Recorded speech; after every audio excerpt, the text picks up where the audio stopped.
I was told I was too much to handle for so much of my life. And I think so many women are, whether you're told you're too loud or you're too opinionated or you're too needy in relationships or too demanding or your bodies are too much. I've never been told that one. I have the body of a prepubescent 14-year-old boy, but I'm sure some women out there have been told that their bodies are too much. I've read about it. And so as I've gotten older, I've realized that those qualities are amazing. Being, loud and having a perspective and being unapologetic in that perspective and what you want out of life is amazing. Welcome to Persister with Candace Lowry. I am Candace Lowry. What is a persister? A persister is a little play on words of nevertheless she persisted, but also a woman who has truly broken through that glass ceiling and has really forged a path and a name for herself in whatever business she's in. Persister with Candace Lowry is a CastBox original produced alongside Studio 71. CastBox is the fastest growing, highest rated podcast app on both iOS and Android, where you can find all of your favorite podcasts.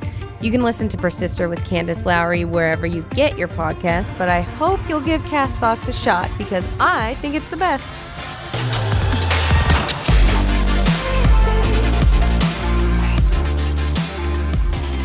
Hello, everybody. Welcome to Persister with Candace Lowry. I am Candace Lowry, and I have Hannah Cranston with me today. Hi. And I am so excited for you to be here today. I'm excited to be here. We can delve into the tea of politics and gender norms.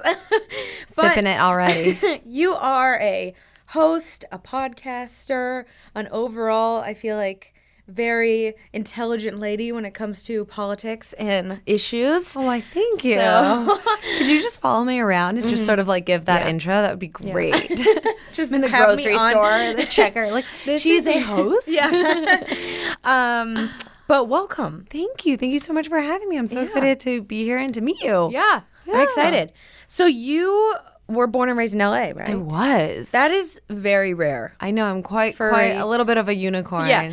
Anytime someone's like, no, I'm from LA, I'm like, no, but like where? But like where are you really from? Like, no, I'm from LA. Born and raised in LA. Yeah. So was your family in entertainment or were you just in... No, not at all. And actually growing up in LA, I was kind of disillusioned with the entire entertainment industry because everybody who I knew and their parents were in it.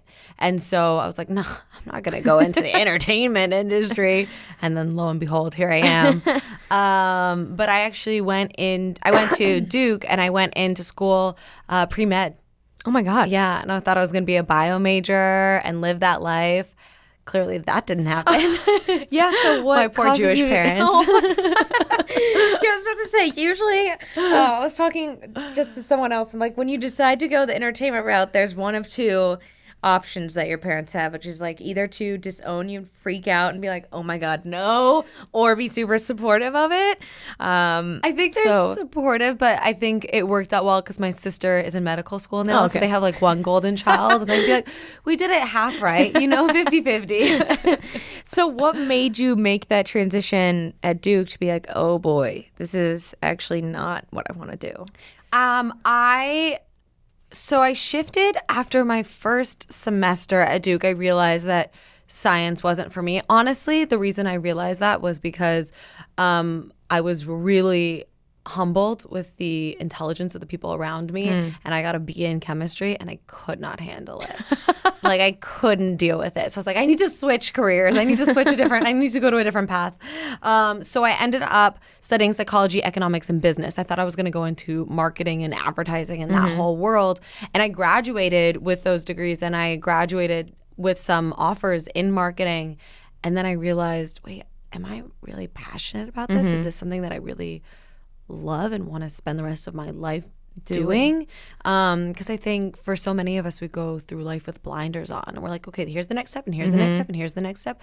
Especially from a Jewish household, where it's like, you will go to this college and you will be a doctor or a lawyer. The world is your oyster. And so I decided to take some time to see what I was really passionate about. And at the time when Tinder was hot, I was going on dates, and I realized that the guys that I was going on dates with didn't know what was going on in Syria. And I had a really hard time with that. And I started realizing that I wanted to inform my generation and figure out a better way to inform my generation, because we don't sit down for cable news. We don't read the newspaper. We don't get the newspaper. It's like we live on Twitter. Yeah, we live on Twitter, but even Twitter at this point is like sensory overload sometimes. I don't know about for you, but for me, it stresses me out. And the facts get blurred, and it's just like, yeah, it's too much. And so I wanted to figure out a better way to inform people my age, and somebody told me about TYT, the Young Turks, and they were kind of doing that. I thought it was really cool. So I got real aggressive on LinkedIn and, finagled an internship that turned into what I do now. But I never had the intent of going in the entertainment industry. And even now, like, I know I'm technically in the entertainment industry, but it doesn't feel like authentic to me. Yeah. For me, it's like, I'm about informing people, and I want to have conversations that inspire people and empower people. So maybe that's the industry I'm in. Maybe I'll make up a new industry. I'm in the industry of empowerment. Yeah. So about that. So I think talking, because a lot of what I like to talk about too is kind of getting to that step of being like, this is what I want and this is how I'm going to do it. And I think sometimes, especially being women still, like growing up, it's like, I don't want to come off as too aggressive or I don't want to come off as like a bitch or annoying. And so when you were getting kind of aggro on LinkedIn, were you just like, this is what I want and I'm gonna do this, and you kind of had this action plan almost? Yeah. So when I went into my interview, they were like, we don't really have any positions open. And I said, I will make you copies. I will, pour coffee. I will clean the toilet. I'll work for free, which technically not legal, but it was back in the olden days, whatever. I told them I'd do anything. I just wanted to get my foot in the door. And they were like, okay, cool. Like, help with production for 2 months and we'll see if you fit somewhere. Start on Monday. And I started on that Monday, and by Friday they put me on camera. And then I refused to get off camera, obviously. But I tell this story sometimes, and oftentimes I'm like, it was so magical. Like, Monday I started, by Friday I was on camera, and now here's where I am at. But the truth is, especially as women, like, you have to ask for what you want. You're not going to get anything you don't ask for. So I think it was my first day on the internship. I was talking to somebody. I said, yeah, I'd really like to try being on camera. I was really, upfront about that. And I think for a lot of women, we hope that our skill set and our talent is noticed, and that just by that we will get the job we want and get the raise and get whatever, the promotion, or whatever it may be.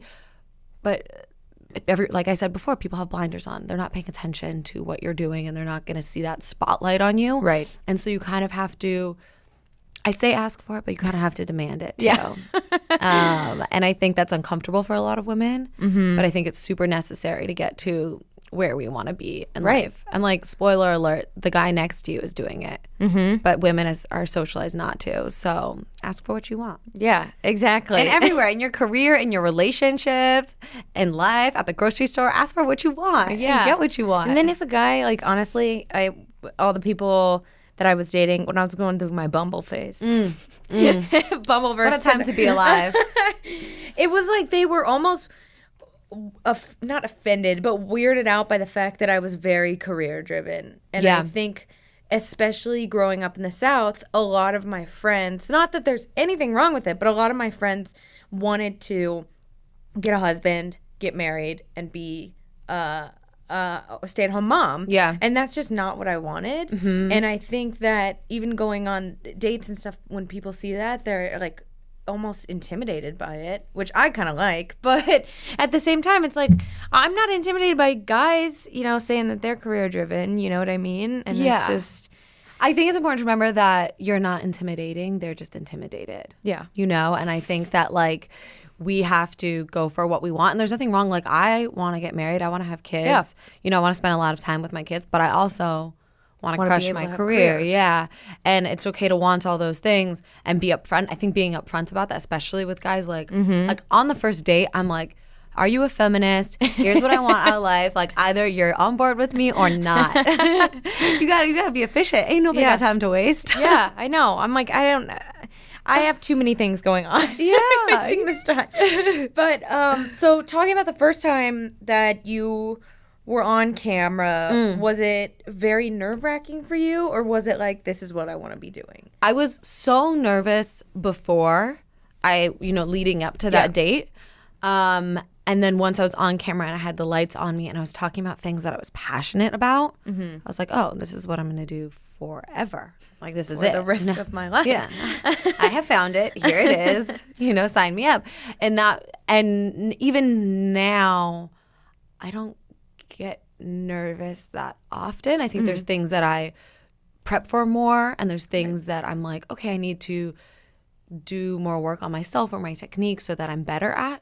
But I think when you're doing something that feels authentic and it feels genuine and you're good at, I think it just kind of flows really easily, and that's when you're in the right spot. I'm sure you've had the similar, experiences in your career where you're just like, wow, seems too easy, and it's right, I think that's such a good sign. And I think one of the things that is probably in common with us is that we were in this weird career where you're in entertainment, like we said, but kind of journalism, but kind of like your personality as well. And so there was something that's very vulnerable about doing that. And I think I've noticed, especially that women on any sort of political climate are treated so much differently. Yeah. And with easy access to Twitter and YouTube and stupid kids being on Twitter and YouTube,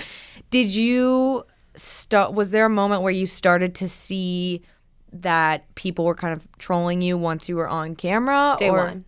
Okay. Day one. Yeah. Yeah. I think any woman with an online presence, whether you have a large platform or you have, 100 of your friends who are following you, God bless you if you have 100 friends. I don't have that many real friends. I know, me neither. Yeah, I don't know why I said that number. That seems like a very friends large in my number. 20s would be amazing. I think you expose yourself to harassment, which is awful and horrifying, but that's the truth of the matter. And then I think if you do have a bigger platform and you are expressing an opinion, which a lot of men don't really like, I faced a lot of backlash. I faced a lot of criticism on my beliefs, which, like, fine, disagree with me. I don't. Yeah. That's how the world works. That's cool. But then, like, my appearance, the way I carry myself, like, I've gotten crap about my nail polish. Oh my God. People criticize my family. That's when it gets to me more, because I'm like, why are you good? Like, they didn't sign up for this, right? I for the first time ever, I just posted a photo of my boyfriend. I've never posted about a boyfriend publicly before, and I just recently did it, and I knew sort of like the backlash that he was going to get, and that like made me sick because he didn't sign up for this. Like, I signed up for it. Yeah. I don't think anybody signs up for harassment, but unfortunately that's the name of the game. Yeah, I remember I did a BuzzFeed video with my mom, and I was very nervous because she's always, contacted me. I don't know if your parents have before, where they read something. Yes, that's and then the worst. They're upset, and I'm like, please do not take this personally, Mom. Like, I can handle it. These people, you kind of get that thick skin. How long did it take you to be able to like handle it and get that thick skin? I think the good thing was that at BuzzFeed there were other women there, and we were all going through it together. And we just had to realize, like, these are sad people, and there's also other girls out there that we are encouraging and representing. And so if we show that it gets to us, it'll get to them. And so I think it was hard at first, especially seeing, like, people thought I looked like Monica Lewinsky all the time. I don't know why. That was like the one big, I know. It's super weird. But I remember I had, I did one video where I got my first tattoo, and it was tiny, and it hurt really bad. They're like, this bitch is so overdramatic, like, kill her, like, all this stuff. And that's when I really realized, like, wow, these people don't know me. Like, I can't waste my time on this. Yeah. I think there's this sort of like sense. I know like when I've struggled in the past, people are like, oh, sort of just like brush it off your shoulder. And I think there's so much of the criticism that you can really brush off your shoulder. Yeah. Like, I've never written a mean comment on anything, especially a stranger or something. Like, if I found out a friend of mine posted a mean comment on like a celebrity's Instagram, I'd be like, oh, we're not friends anymore. Yeah. Like, that's really, really weird. Yeah. I do think that there's a line that is crossed when, like, I'm sure you've received the same, like, death threats, rape threats. Like, I think that crosses a line for me where it's like, oh, that's allowed to get to me. Yeah. Like, that I can't brush off. That's actually threatening my safety now. And I shouldn't say this, but I had this breaking point where this one guy said, like, I hope you get raped.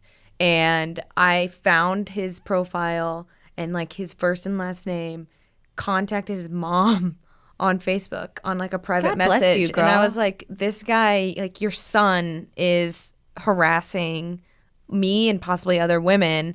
And like, she apologized and all of his like profile, everything was gone the next day. And I was like, oh shit. I was like, oh shit. Like, I just ruined this kid's life.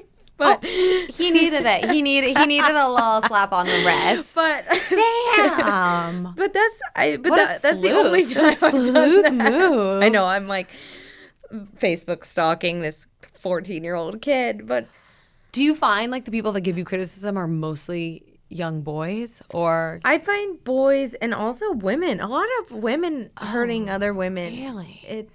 That's the hardest part. Is like, wait, we're on the same team. I know. Don't do that. It's like we're already being harassed. Like, let's just be friends with each other. Like, there needs to be no infighting.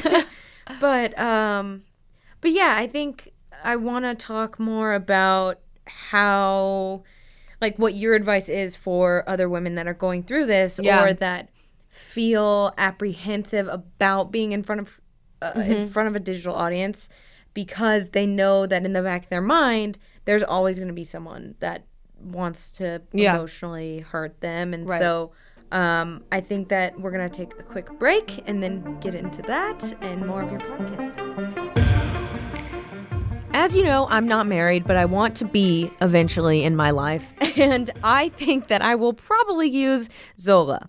Zola, the wedding company that will do anything for love, is reinventing the wedding planning and registry experience to make the happiest moments in couples' lives even happier.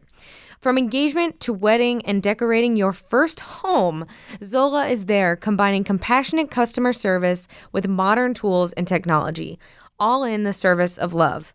And when I think about getting married, I think about all the time and stress that's going to go into it. And so it's pretty nice that something like this is here. Zola's the easiest way to plan your wedding and register. So join 500,000 couples who've used Zola.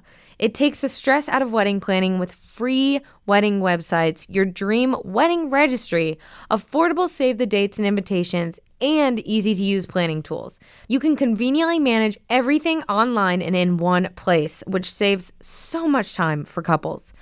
Just start with the free wedding website. It's so easy and takes just a minute to set up. So there's over 100 wedding website designs to choose from that fit any couple style and every type of wedding. It makes it easy to personalize your favorite design with all your wedding details. You can add photos, stories about how you two met, travel and accommodation info, and even recommend things to do for your guest while they're in town for your wedding. An FAQ section helps address those awkward questions like, can I bring my kids? Or do I have a +1? You can put your Zola registry on your wedding website so guests can get all the details they need and buy your wedding gift in one convenient and beautiful place. Zola makes registering for newlywed life so easy. The Zola store has the widest selection of gifts at all different price points, and there's something for every guest to give. You can also create a fund for your honeymoon, future home, new puppy, or anything you want. To start your free wedding website and also get $50 off your registry on Zola, go to zola.com/persister. So that's Zola, ZOLA.com/PERSISTER. I have gone through so many different types of hair products in my life, especially with my fluffy hair. But one day I tried Living Proof and I absolutely loved it, especially their no frizz shampoo and conditioner. And I have it in my bathroom right now.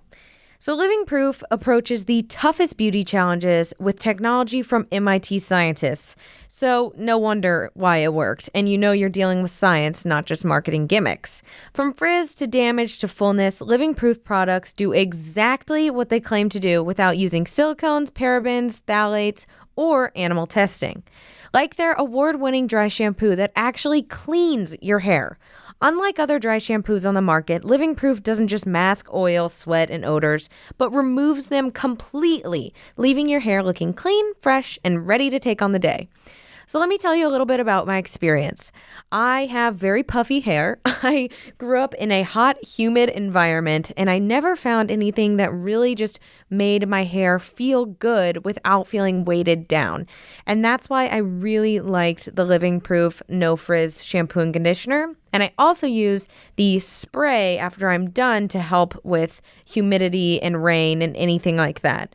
So it's no wonder they've won 8 Best of Beauty Breakthrough Awards. Living Proof is delivering results that you can see from across the room. So do what I did and make the switch to Living Proof today by visiting livingproof.com/persister and use promo code Persister, Persister, to get a free sample of their award-winning dry shampoo with your purchase. That's livingproof.com/persister, promo code Persister, for a free sample of dry shampoo with your purchase. livingproof.com/persister, promo code Persister. Welcome back to Persister. I'm still here with Hannah Cranston, and we are talking about the big wide world of YouTube. And it can be the best and it can be the worst sometimes. Yeah, very true. But going off of these comments, what would you say to women that want to start to talk about news or discuss politics or discuss these issues, but they're apprehensive in a way because they know that there is some sort of dangerous culture online, and there's kind of like once you cross that line to get into YouTube to be online, there's really no going back, you know? Yeah. My advice would be to remember why you're doing it and think about why you're doing it. Because at the end of the day, I'm not doing what I do to be a YouTuber or an influencer or anything like that. I'm doing it because I believe in the message that I'm trying to spread and the things that I'm saying. And so that really drives me, and that's more important than what some twerp in his mom's basement has to say. And I get messages while I get, dick pics and threats and like just the worst vitriol you can imagine. I also get messages from like 16-year-old girls who tell me that I inspired their feminist ideology, which could you want more in life than that? I don't think so. Like, I think I could die happy, hearing that. And I've gotten, so many messages. Somebody said that my videos inspired them to not commit suicide. So, F off to all the trolls who have to say anything. Like, those messages are so much more powerful and worth so much more to me than a million troll comments. Right. So, sort of weighing that and balancing that out to me is kind of how I keep moving forward. And I think for young women, or any woman who is trying to move into the digital sphere, to remember that, with the negative comes so much positive, and you have the ability to make so much change. And at the beginning of my career, somebody said this to me. It's a really weird analogy, but for some reason it sticks with me and I think about it a lot. He said, you could be the juiciest peach in the world, which is very weirdly sexual. But he said you could be the juiciest peach in the world and still there are going to be people who don't like peaches. And I was like, wow, I should change the fruit. That would probably make it. Peach just seems so sexual. I'm just going to shift that the next time I tell this story. Orange? Yeah, something like that. But do you know what I mean? There's, no matter what you do, people are going to hate you. Someone's going to be mean. People hate Oprah. What are you going to do? Oh, my God. I couldn't hate Oprah. How could anybody? But somebody out there hates Oprah, and they're crazy. But she probably gets mean comments too. You know, we know that she deals with so much racism and so much bigotry online and stuff like that. So like, if we're dealing with it, if Oprah's dealing with it, we're on the same boat. Yeah. Remember that. You're in the same boat as Oprah. It's a great boat. Guys. It's a yacht. What more? We're in a yacht. So you were, I mean, TYT was a huge part of your career. Yeah. And leaving and making that transition, I think sometimes it's hard to leave something or have something taken away from you that's so important. So, like, even leaving BuzzFeed, it was like, am I making the right decision? Did you have a moment where you were kind of questioning where you wanted to go after that, or were you ready to take the next step? I was really ready to take the next step. I was really excited about starting to do long form content because everything on YouTube is so short. Everything's like 5 to 7 minutes. And I have a lot to say and I want to talk more. So I was really, really excited to start exploring that and being able to say everything I wanted to say and research and really have this creation and this content that I was really proud of. I think as much as I'm grateful for TYT and for my show Think Tank, I think I'd kind of grown out of it. Right. I stopped kind of, like, I was able to prep in 30 minutes and then I was on air, and for me, I want to feel challenged constantly and I want to feel like I'm doing something that puts me a little bit outside of my comfort zone. And so I was really ready for that leap. And now doing the podcast, I have that opportunity where I can talk about things for as long as I want and really get into things that I'm super passionate about. Like, I'll be texting, I'll be prepping for the podcast and texting my boyfriend, holy crap, like, I need you to read this stat. Like, oh my God, this is crazy. I love my job, And that's a feeling that you want to have. You want to feel like you're so flipping excited about and challenged too. Yeah. I think doing something like that is like, hey, this is a totally new challenge. And to me too, if you're not being challenged anymore, it's like, yeah, time to go. So you started your podcast. Yes. And I actually love the theme around it, kind of not only breaking down these stigmas with women, but also challenging them too. Yeah. And so what really was the driving factor behind the theme of it? So my podcast is called Too Much to Handle. So I'm a big pun fan because I'm a dad, so Han, obviously. But also because I was told I was too much to handle for so much of my life. And I think so many women are, whether you're told you're too loud or you're too opinionated or you're too needy in relationships or too demanding or your bodies are too much. I've never been told that one. I have the body of a prepubescent 14-year-old boy. But I'm sure some women out there have been told that their bodies are too much. Yeah. I've read about it. And so as I've gotten older, I've realized that those qualities are amazing. Being loud and having a perspective and being unapologetic in that perspective and what you want out of life is amazing. And we should celebrate those qualities instead of trying to squash them. Right. And so that's really where I found the inspiration for my podcast and figuring out different ways and talking about things that women who are quote unquote too much are talking about behind closed doors, that those conversations aren't being had in mass media. And I was like, that's stupid. Because I've had some of the conversations I've had on my podcast with girlfriends of different circles many, many times. And I've never read anything about it or heard anything about it. I was like, well, I'm going to start having this. Clearly everybody's thinking about it. Yeah, so exactly. let's just send it out, you know? I think it's very interesting and cool that you had your mom on a feminist episode. Because I think, like, when I saw that, I was like, have I talked to my mom about feminism? I had never, until this episode, I had never done it. And I'm a crazy feminist, and I'd never done it. Which I thought was interesting, and I want to talk to my mom about, because, like, we're both career-driven, but there's never been really a conversation about what we've really been faced with, even from both generations, and how it's changing, and kind of seeing it that way. But is there something? Wait, you have to do it now. I know. And you have to report back. Now I gotta have. I'm giving you homework. Now I gotta have my mom on here. Yeah. Like, Mom. But I mean, going back on having your parents or someone close to you, kind of shown to that digital world, was there a little apprehension that you had with that, or not so much because? Podcast is a little different because it's not that same sort of immediate response in the comments, and you can see it right then and there.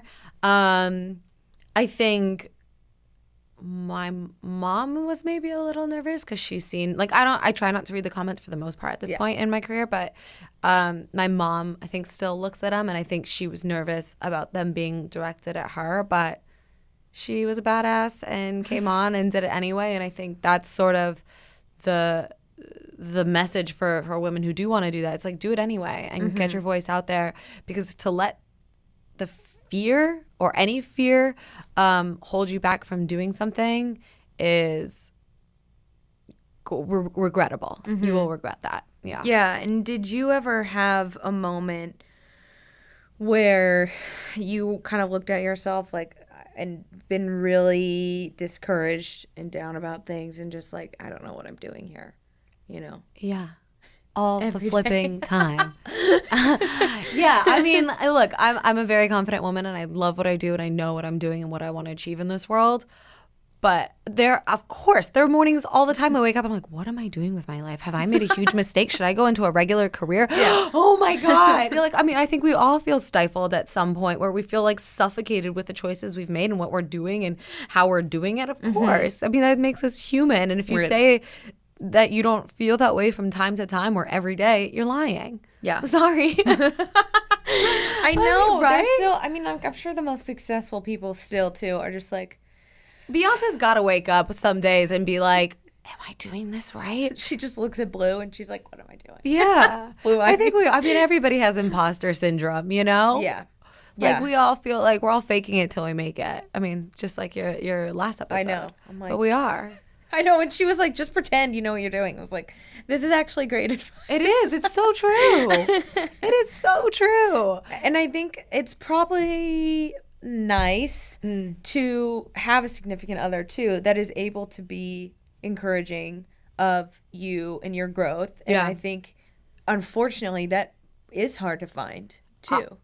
This is probably the first significant other that I've dated that was full-heartedly supportive and proud of what I was doing, because it is hard, because it is so public and I'm so outspoken, and I think a lot of men have trouble with that, and I think men have trouble too, like seeing people say they want to do things to my butt, you know, like that's hard for a boyfriend to see too. So I'm really fortunate, but it took a lot of time. It took a lot of Tindering. It took bumbling. I've been on hinging. What are the other ones? I've been on them all. I tried Coffee Meets Bagel once, and then I was like, I can't deal with this one person. That was too much. Yeah, that was a no-go for me. But like, it did take a lot of searching to find somebody who like is supportive. But I'm sure you have had a similar situation, finding somebody who was like, no, I'm going to be on your team. I think when we date other people, when it becomes like a you versus me, like, oh, you're succeeding and you're so career driven and I'm doing this over here, I think that's when you run into problems. But your success should be their success, and their success should be your success. You're on the same team, you know, and if you remember that you're on the same team, and when you win, everybody wins, then I think you'll have a more egalitarian, but also just like a better relationship in general. Yeah, and even when I got this new job in Raise, I'm like, we're going to do so many cool things that I have this now, and X, Y, and Z, and I think that him being willing to move out too with me, I was like, oh shit. Like, please don't be mad at me, but it's a new adventure. But yeah, it is so important to have people in your life that are very supportive of you, and I think sometimes, especially being in entertainment or being in media, it's hard sometimes to have genuine close girlfriends, because it can be so competitive and people can pit people against each other, and it's just, I think that has been a big issue that I've faced, almost like you don't know if people are genuinely like wanting to be your friend, and I'm wondering if you've had that experience in your career.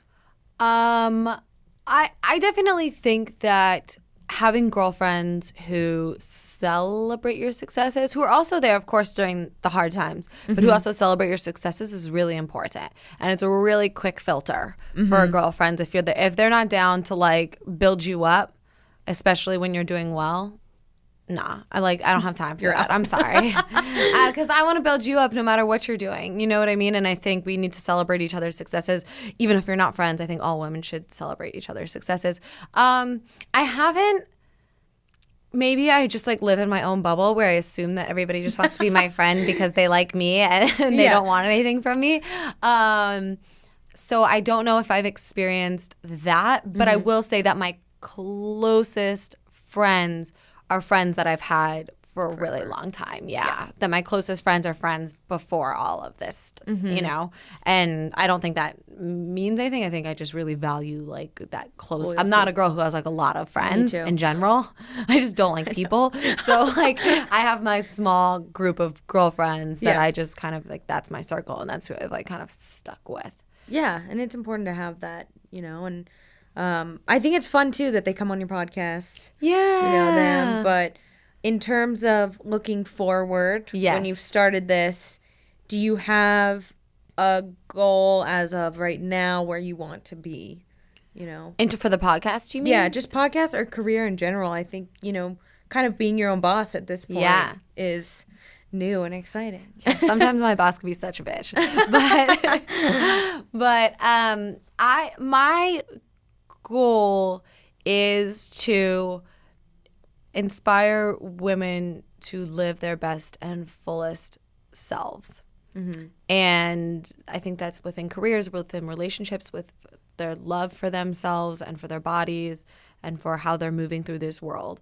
And however I can achieve that, whether it be through the podcast, I've written in the past, I'd love to write books in the future. I eventually want to get back in front of the camera. However I can achieve that goal, I'm down. So if, whatever, I don't know, what was the 6-second video app that disappeared? Vine. If Vine comes back and that's like the hot thing and like that's how I can reach the most people to inspire this, then I'll become a Viner. Vine. Yeah. I just want I want to achieve my goal, whatever means possible. That's kind of like, that's my North Star, and figuring out how to get there, I think will just come with time. Yeah. Yeah. That was a good answer. Oh, thanks. So what is one episode that you're dying to do on your podcast or talk about? Ooh, that's a really good one that I haven't done yet. Oh, man. Because I feel like there's a lot of good issues that that I've seen so far. Oh, I know. I want to do a series about how Disney effed us up.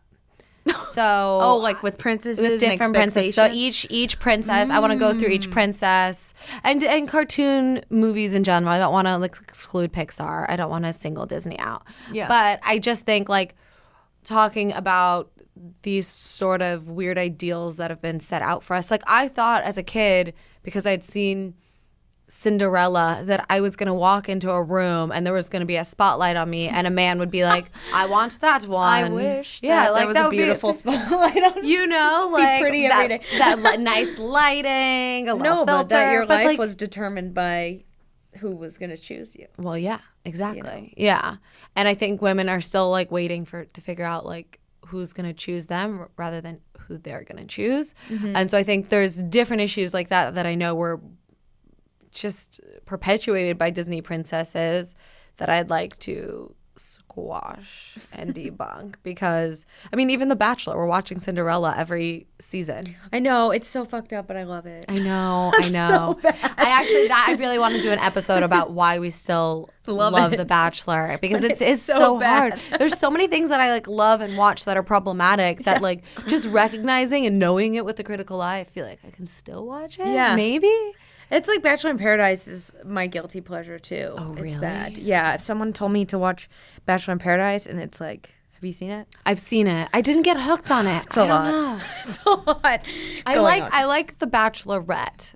Maybe that's like an effed up. Like I don't like The Bachelor, but only because I just started watching recently, and I watched Ari's season. And I was like, this guy sucks. Oh my God, why I are couldn't these get through girls it. like fighting over this I know. guy? I couldn't get through that one, honestly. But I'll watch Colton. Sorry, I'm going off on a tangent. So I think just in summation, Yes. what is one thing that you would tell, all the ladies out there that are aspiring to be, career-driven, successful women? Don't ever take no for an answer.